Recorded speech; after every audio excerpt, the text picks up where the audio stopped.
Another consequence of demonising men on our screens is even more destructive. 80 men kill themselves every week in the UK, and male suicides account for more than 75% of the total. Whereas female suicides have steadily reduced since 1970, male suicides have steadily increased. From the late 70s and early 80s, there was a huge increase amongst suicides. The age group of men between, I think, 24 and 35 is one of the highest groups, which is quite unnatural, you know, that normally you would expect it to be older men who were sort of at high risk, whereas now it's becoming younger men. And although although rates haven't risen for the last 10 years or so, the fact that they have stabilised kind of demonstrates that there has been a change for some reason that we don't fully understand. So it kind of went like that, and it's sort of, that level has, it seems as if it's peaked, it's not going back down, but we're still in this level where since the 70s more young people are taking their own lives than you would expect. It's on the increase. And it's still on the increase compared with female suicide. And I'm not surprised. What do you think is going on? Why would more and more young men be committing suicide? Well, you've probably got a whole range of different things. I mean, it's the social pressures on young men that are making them feel bad about themselves anyhow. You've got family breakdown, which affects boys quite adversely. Domestic violence is probably another cause of it. A whole range of things. I mean, we've had 3 cases ourselves of men committing suicide because of domestic violence. And that's just the tip of the iceberg. I wouldn't like to think how many men actually kill themselves because of domestic violence.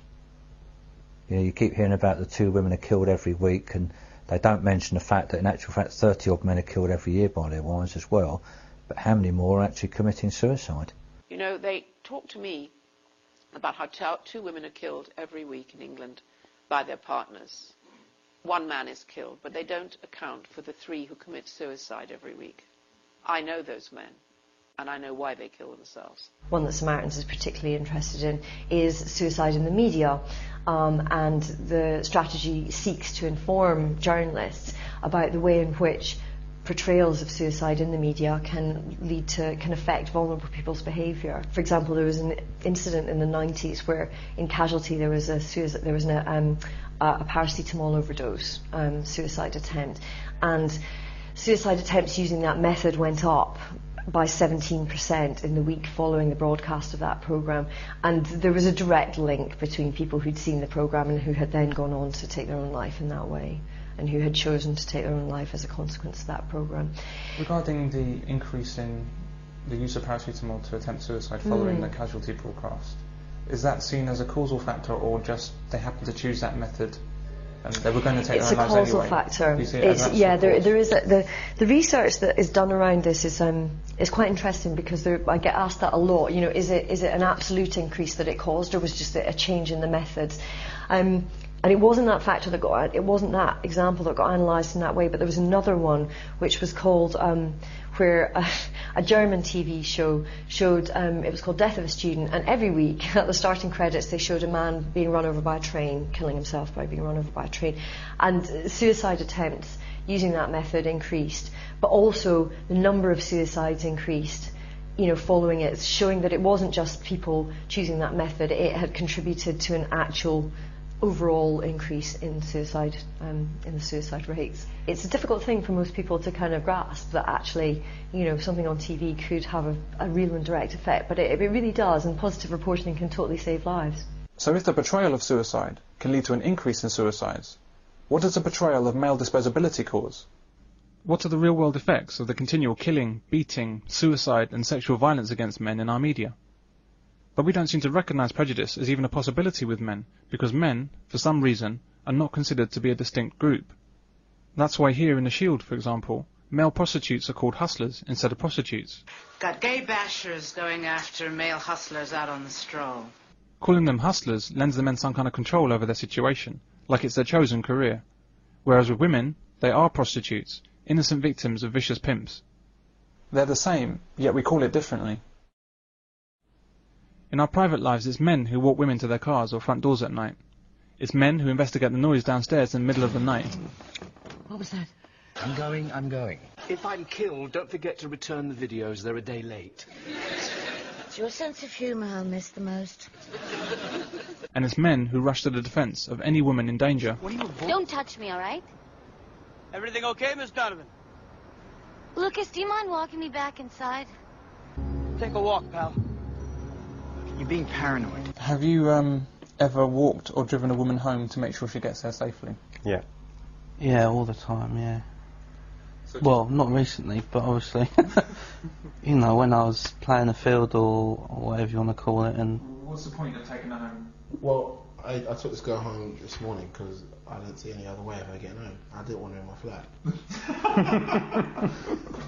Have you done it in order to make sure she gets home safely? Yeah, I think it's sort of this thing is my to point. do. Yeah. When you've done that for her, what about your safety when you're getting home? The people most at risk from violence and death on our streets are men. Men come to harm 3 times more often than women. And these are innocent men minding their own business on their way home. Amazingly, considering society's indifference to male safety, it even says this on the Crime Stoppers website.